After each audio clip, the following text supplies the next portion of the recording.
Rema hari ini, Matius 28 ayat 19 sampai dengan 20. Karena itu pergilah, jadikanlah semua bangsa muridku dan baptislah mereka dalam nama Bapa dan Anak dan Roh Kudus. Dan ajarlah mereka melakukan segala sesuatu yang telah kuperintahkan kepadamu.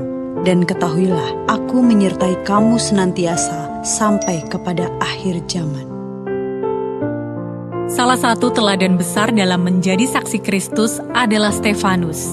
Dalam Kisah Para Rasul 6 ayat 7, Stefanus dikenal sebagai seorang penuh iman dan Roh Kudus yang dengan berani memberitakan Injil meskipun ditentang banyak orang. Ia tidak takut menghadapi ancaman, bahkan ketika orang-orang menuduhnya dengan fitnah dan membawanya ke hadapan mahkamah agama. Ketika diadili, Stefanus tetap teguh menyampaikan kebenaran tentang Yesus Kristus. Ia mengingatkan para pemimpin Yahudi tentang bagaimana mereka selalu menolak utusan Tuhan, termasuk Yesus sendiri. Kata-katanya menusuk hati mereka, tetapi bukan untuk menghancurkan, melainkan untuk membawa pertobatan.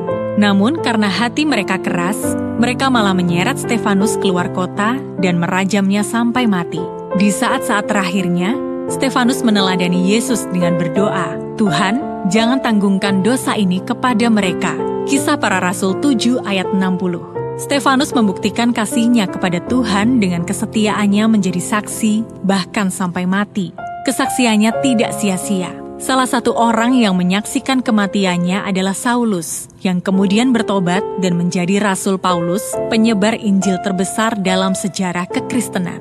Salah satu bukti kasih kita kepada Tuhan adalah dengan menjadi saksinya. Sebab ketika kita benar-benar mengasihi seseorang, kita ingin berbagi tentang kebaikan dan kasih orang itu kepada orang lain.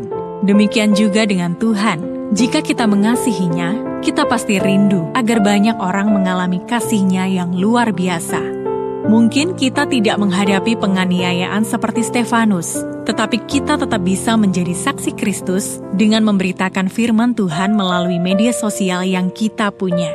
Dan Tuhan berjanji bahwa Ia akan menyertai kita sampai akhir zaman. Jadi, jangan takut menjadi saksinya, sebab melalui kesaksian kita, banyak jiwa bisa mengalami kasih Tuhan dan menerima keselamatan dalam Kristus. Apa bukti kasih Tuhan dalam hidup Anda saat ini? Apa yang Anda lakukan untuk membalas cinta kasih Tuhan dalam hidup Anda? Bagaimana Anda bisa menjadi saksi Kristus di tengah keluarga, pekerjaan, atau lingkungan Anda hari ini? Bapa, terima kasih atas kasih-Mu dalam hidup kami. Kami mau menjadi saksi-Mu ya Tuhan. Mampukan kami untuk menyaksikan kebaikan-Mu melalui segala yang kami miliki saat ini, sehingga banyak orang boleh mengenal nama-Mu. Terima kasih Bapa, di dalam nama Tuhan Yesus kami berdoa. Amin. Satu bukti kasih kita kepada Tuhan adalah dengan menjadi saksinya, sehingga banyak jiwa bisa mengalami kasih Tuhan dalam hidup mereka.